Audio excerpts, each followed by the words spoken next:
How to download and install Viki mobile app.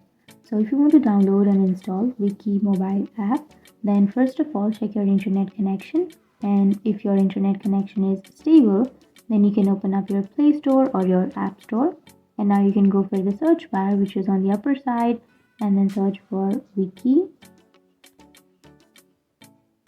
And after searching, here you will have this application, right? So if you want to download and install this application, then you can simply tap on install, which is here the blue button. Simply tap on that install, and it might take some time depending on your data or your Wi-Fi connection to download. And once it's downloaded, tap on open, which is on the right side, and now you can go for sign up for free so that you can create your account, or if you already have an account, then you can go for login. So that's it. That's how you download and install Viki mobile app. And if you have any questions, feel free to comment below. Thanks for watching.